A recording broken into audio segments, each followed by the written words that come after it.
महाराज जी, शेर रिवेंज आपके चरणों में कोटि कोटि प्रणाम। राधे राधे। महाराज जी, हम नियमों का पालन करते हुए गृहस्थी में हैं, पर कर्म बंधन वश पति का कहीं और संबंध है, इसलिए जब मैं प्रयास करते हुए भी बहुत बाधाएं आती हैं। कृपया मार्गदर्शन करें, जब को कैसे बढ़ाऊं और मैं इस स्थिति में कैसे आगे बढ़ूं? समस्या तो है, और ये समस्या अज्ञान के कारण बहुत बढ़ रही समाज में हमारे, क्योंकि ये जो बॉयफ्रेंड गर्लफ्रेंड का रिवाज चल रहा है ना, ये समस्या है।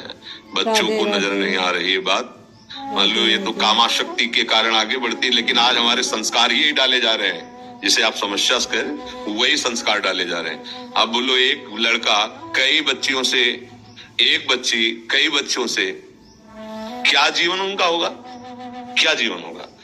उनको तो पता नहीं कि इसका परिणाम क्या होता है, बेविचार का परिणाम क्या होता है, उनको पता नहीं। बच्चे खिलवाड़, वैसे ही इंद्रियां विषयों की तरफ आकर्षित होती है और छूट मिल गई। एक वर्ष हम तो जैसे बच्चे मिलते हैं, तभी हमारे तो समय में था ही नहीं, न मोबाइल था और न ये रिवाज थी। पवित्रता, धर्म, मर्यादा, ऐसा नहीं। हम भारतवासी, हम कोई विदेशी नहीं है, हम भारतवासी, जहाँ धर्म की प्रधानता होती है। अब सोचो, वो बच्चा 10, 12, 15 वर्ष की अवस्था में ही बेविचार दोष से युक्त हो गया। उसके मित्र से होता है, तुम्हारे कई बॉयफ्रेंड है? बोले उससे ब्रेकअप हो गया है, उससे अब हो। ये क्या, इसे क्या कहते हैं? बेविचार। इसका स्वरूप क्या आता है? वो लड़का कितनी गर्लफ्रेंड के? एक लड़का मिला जो परमार्थ संबंधी प्रश्न किया, तो उसके ब्रह्मचर्य पर दृष्टि गई, तो उसने कहा 9 गर्लफ्रेंड है, 9 जगह बेविचार कर रहे हो और बात अध्यात्म की तुम कर रहे हो। आप बताओ क्या संस्कार होंगे, क्या संस्कार होंगे? अब जब उन बच्चों और बच्चियों का ब्याह होगा तो पातिव्रत धर्म से रहेंगे। अगर अपनी इंद्रियों को संयम में नहीं रखोगे तो ये दोष होगा ही होगा। हम आपको एक घटना बताते हैं। भ्रमण के समय सब, जैसे बहुत सुंदर परिवार चल रहा था। एक बच्ची थी 2-3 वर्ष की, बच्चा होगा 5-7 वर्ष का, बहुत सुंदर, मतलब सुशील परिवार।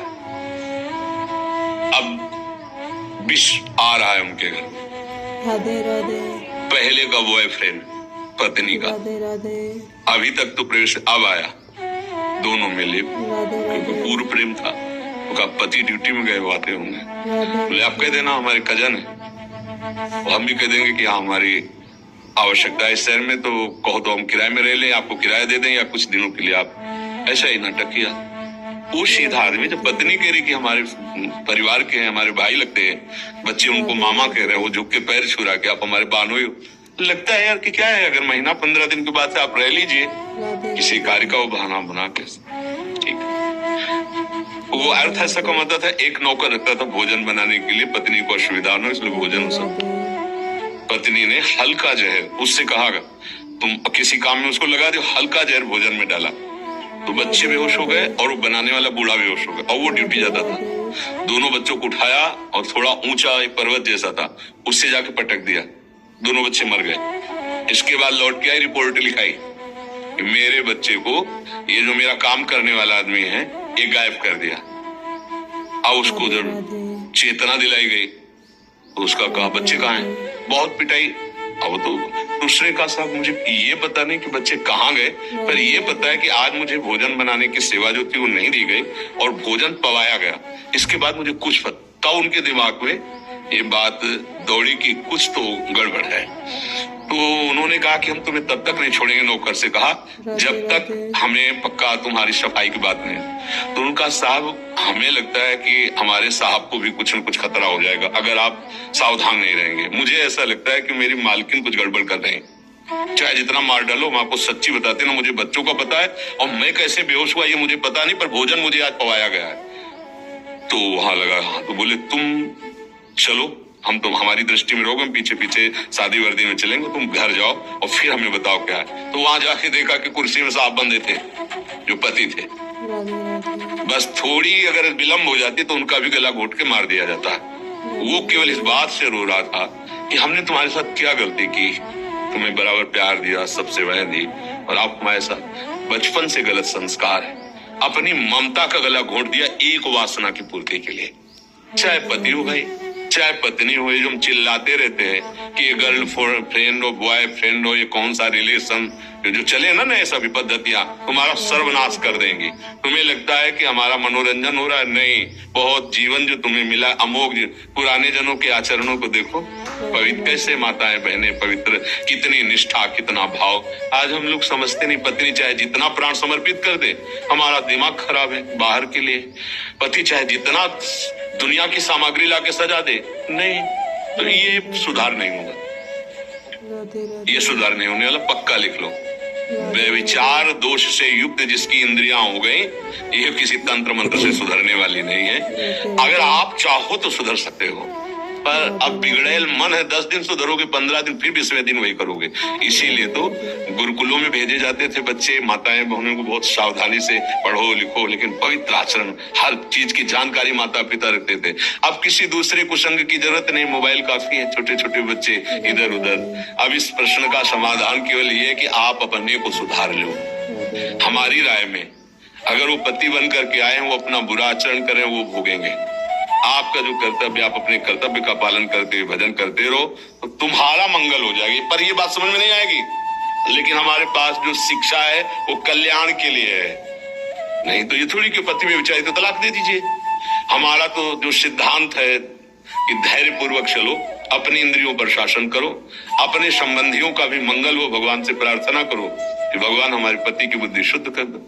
कई बार हम कहा है कि हमें शराबी से नफरत नहीं करना, शराब छुड़वा दो, वो बढ़िया आदमी हो जाएगा। अगर पति ये व्यभिचार प्रवृत्ति छोड़ दे तो बढ़िया आदमी हो जाएगा। आप साधन करो, नाम जप करो, और अगर भगवान उसकी बुद्धि शुद्ध कर दे तो एक सच्चा पति भी बन सकता है। हम तो आपको मजबूत करना चाहेंगे कि आप अपनी इंद्रियों पर शासन करके आप वो गलती मत करो जो पति कर रहा है। नाम जप करो, नाम जप छूटे क्यों? आप कौन सहारा है? आप खुद कह रहे जिस पति का सहारा लिया वो दूसरे, तो आप फिर लो ना परम पति का सहारा, भगवान का आश्रय लिया, उनका नाम, प्रभु तो आप ही मेरे प्रीतम हो, आप ही मुझे संभाल। वो मंगल भवन है, वो संभाल लेंगे। हमें पक्का विश्वास है, भगवत सारे हो जाओ, सब ठीक हो जाएगा। समय लगेगा, भगवान से प्रार्थना करो उसकी बुद्धि शुद्ध कर दे। हमारे पास तो यही उपाय है, आगे भगवान जैसा प्रेरणा दे, जैसा वो क्या। आज हम ये फिर आपसे कहते हैं, अगर बच्चों को नहीं संभाला और ये गर्ल फ्रेंड और बॉय फ्रेंड और ये दुनिया का जो प्रपंच चला है ना, ये नष्ट कर देगा। मतलब हमारी सब जो धर्म मर्यादाएं सब छिन्न भिन्न हो जाएंगे, सब नष्ट हो जाएंगे। ये कलयुग की चाल है और कोई सुविधा नहीं है। ये केवल भ्रष्टाचार बढ़ाने की बातें हैं। ये हमारे देश में ऐसा नहीं था। अब जो शुरू हुआ है ना, ये सब मोबाइल और ये बाहरी बातों को लेकर के हुआ है। हमारा तो धर्म का देश है, जहाँ एक पूज्य भाई जी हनुमान प्रसाद पोद्दार जी ने इसमें लिखा था कि सम्राट अकबर जब यहाँ आया हुआ था तो बहुत से राजपूतों का कत्ल किया गया, राजपूतों का कत्ल हुआ, और वो रात्रि में स्वयं तैनात होकर के सैनिकों के साथ। तो देखा कि जहाँ राजपूतों की लाशें थी, वहां कोई एक नवयुवक सैनिक के वेश में दीपक से लाशों को देख रहा है। बाबा सावधान। तो छोटी सी एक चाकू खोसे हुए थी, तुरंत चाकू पे हाथ लगाया, हाथ ऊपर करो, शांत खड़े रहना। नजदीक जाके देखा तो लड़की 12-14 वर्ष की। तुम यहाँ कैसे? तुम कोई शूरवीर योद्धा सैनिक तो हो नहीं, कैसे यहाँ? तो उनका हमारा ब्याह तय हो गया था, और हमने सुना है वो राजपूत युद्ध करते समय मारा गया है। तो मैं अपने पति के शौक को, ब्याह हुआ नहीं था, ब्याह तय हो गया था। तुम कहा? बोले नहीं, हम भारतवासी हैं, एक बार जिसको स्वीकार कर लिया। ये निष्ठा कहीं विदेशों में थोड़ी है, ये तो हमारी भारतीय निष्ठा है। तो आश्चर्यचकित हो गया अकबर, और सम्मान के साथ उसके शव को उसके साथ विदा किया। ये हमारे बच्चों में जो संस्कार पैदा हो रहे हैं, भय लगता है, भय लगता है। तुम इसे मनोरंजन समझ रहे हो, जीवन के नाश को मनोरंजन समझ रहे हो। मदिरा पीना, छोटी छोटी अवस्था के बच्चे बेविचार, ये मनोरंजन है। ये अवस्था मनोरंजन की है। नाश, क्या मन की दशा होगी, क्या बुद्धि की दशा होगी, क्या तुम्हारा एक पति के प्रति प्रेम होगा, क्या तुम्हारा एक पत्नी के प्रति प्रेम होगा, क्या तुम्हारा एक घर बच्चे। सोचो, तुम्हारा अलग विचार, पत्नी का अलग विचार, तुम्हारा अलग मित्र, उसका अलग मित्र, एक ही घर में रहना, कैसे जियोगे? कैसे तुम्हें शांति रहेगी? कैसे तुम्हारा हृदय आनंदित रहेगा? तो भाई अब ये बातें कहा जाता है कि तो बाबा जी हैं, इनको क्या पता, ये तो अपने शास्त्रों की गाते हैं। अरे नया आधुनिक समाज वीआईपी सिस्टम है, वीआईपी लोग हम हैं भैया। हमें ऐसे वीआईपी बनने से डर लगता है जो तुम्हारे घर का नाश कर दे, जो तुम्हारी पवित्रता का नाश कर दे, जो तुम्हारे धर्म का नाश कर दे। तुम्हें पता नहीं ऐसा। तो सखी मुझे लगता है कि भगवान का आश्रय लेकर भगवान से प्रार्थना करो कि पति की बुद्धि शुद्ध हो। भगवान बड़े कृपालु है। जो जीवन है भगवत भजन करते हुए व्यतीत किया जाए, यही सार है। ये जीवन नष्ट करने के लिए नहीं मिला किसी एक बात पर। आगे बढ़ो, भगवान की प्राप्ति ही परम मंगल है। यहाँ सब धोखे का है। सही पूछो तो माँ गाँव में अनुभव बना सत हरिभजन जगत सब बड़ा धोखा है संसार में। अमित शर्मा जी नोएडा से। श्री हरिवास। महाराज जी आपके चरणों में कोटि कोटि प्रणाम। महाराज जी घर में जिम्मेदारियों का भार होने के कारण कई बार ऊंची आवाज में परिवारजनों से बात करनी होती है और वो शासन में भी आ जाते हैं। अपितु मैं गुस्सा करने का स्वांग करता हूँ उनमें भगवत भाव करके, परंतु तत्पश्चात हृदय में ग्लानि से नहीं, माता जी, पिताजी, बाबा जी, दादाजी, बड़े ताऊ, जो घर परिवार के पूज्य जनों से स्वांग नहीं। स्वांग किया जाता है शिष्य से, पुत्रों से या अधीन सेवकों से, उसको शिक्षा के लिए। अभी देहाभिमान नष्ट नहीं हुआ है, इसलिए वो स्वांग ज्यादा देर टिकेगा नहीं। असलियत में अहंकार स्फुरित हो पड़ेगा और वो क्रोध रूप धारण कर लेगा। क्योंकि जब जीवन मुक्त महापुरुष होते हैं उनको ये अधिकार है। नहीं तो व्यवहार काल में बहुत सावधानी रखते हुए, जैसे पुत्र है, सेवक है या शिष्य विद्यार्थी है, तो उसको ऐसे, लेकिन गुरुजनों से नहीं। माता पिता बड़े बुजुर्ग जनों से सभ्यता और नम्रता से बात करे, सोई तो मनुष्यता है। देवी भावना तो और ऊंची भावना है, फिर तो भगवत भाव सब में हो जाएगा। पर कम से कम अपने पूज्य जनों की प्राप्त कर दे, उसमें शासन जरूरी है। फिर ये तो अपराध वृत्ति है। अपने माता पिता को शासन मिले, अपने पूज्य जनों से कड़ुआ और कठोर वचन बोले और अपने को कह दे कि मैं बुद्धिमान होकर केवल काम बनाने के लिए नाटक कर रहा हूँ, नहीं, ये अधर्माचरण है। इसे नाटक नहीं कहते। समझ पा रहे हैं आप? पद्मा बजोरिया जी। जय श्री राधे राधे राधे। राधे राधे महाराज जी आपके चरणों में दंडवत प्रणाम। महाराज जी जीवन की हर अच्छी बुरी परिस्थितियों में हम किस प्रकार अपने हृदय में निर्भयता, निश्चिंतता, निर्द्वंदता लाएं?